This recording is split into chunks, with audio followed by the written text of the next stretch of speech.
On June 14, 2010, my 11-year-old daughter Grace was on her way home from John Eaton Elementary School and was hit by a car. Our police officer was blatantly hit in the middle of the day. I can't tell you how horrible it is to lose a wonderful daughter in so senseless a way.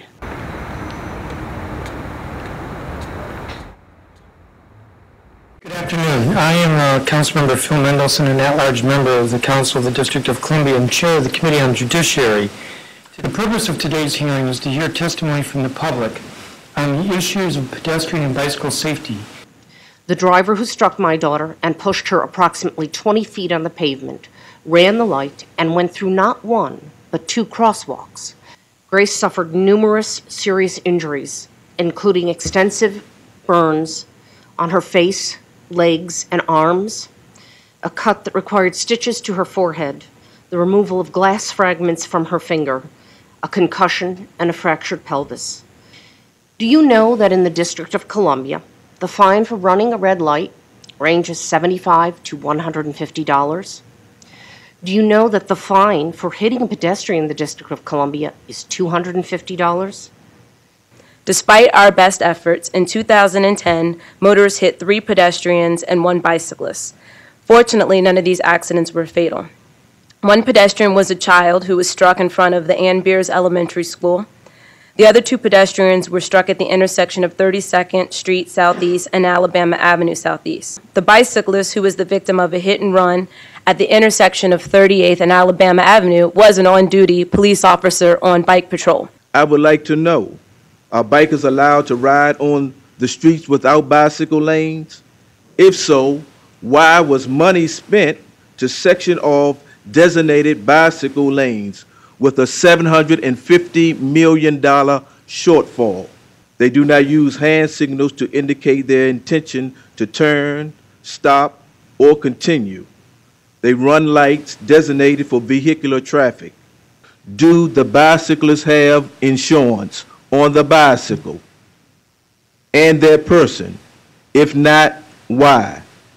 Bicycles have caused major damage to all types of cars. The truth was that Alice was in a bike lane, she had a green light, and a KMG trash truck was stopped to her left in the travel lane. She likely assumed that he was properly yielding the right-of-way to her and proceeded into the intersection. The truck driver then turned right, likely failing to check his side mirror before turning. The truck struck Alice, and the right front tire ran over Alice and her bicycle, crushing her. He had 2 citations for reckless driving and 3 at-fault with accidents, all in the 5 months preceding Alice's death, as you can see from the table in the testimony. When I called Detective Harley, she reiterated that Alice was in the driver's blind spot. I said if the driver had a blind spot, it was his responsibility to wait and make sure the spot was clear before making his turn. She responded, "How long is he supposed to wait?" sarcastically. Worst of all, Harley's conclusion was it was the duty of the bicyclist to reduce her speed to avoid the collision and yield the right of way to the truck. In other words, it was Alice's fault. I can't tell you how horrible it is to lose a wonderful daughter in so senseless a way. To have the police falsely blame the victim is to be victimized twice. The only thing we can do is to try to change conditions, so no more Alice Swansons, Constant Holdens, and Natasha Pettigrews die. There are no fender benders in vehicle-human collisions. It is hard steel against human flesh. I believe the police need a unit devoted to investigating these collisions in order to counter the bias of MPD against bicyclists and pedestrians. Thank you.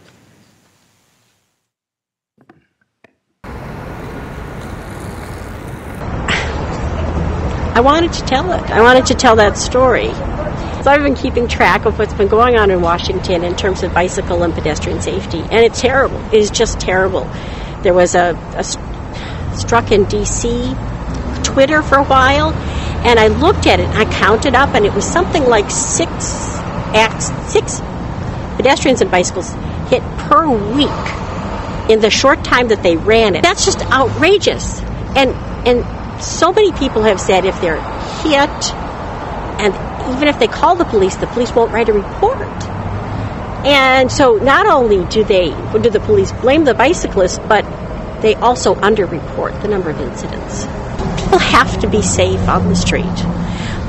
This is the 21st century. We can't afford to be all driving SUVs and using gasoline. We have to move to a different mode of transportation, and it has to be a safe mode of transportation.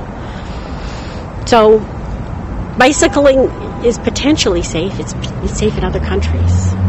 But right now in Washington, it's not. And a lot of that has to do with a complete lack of enforcement by the police.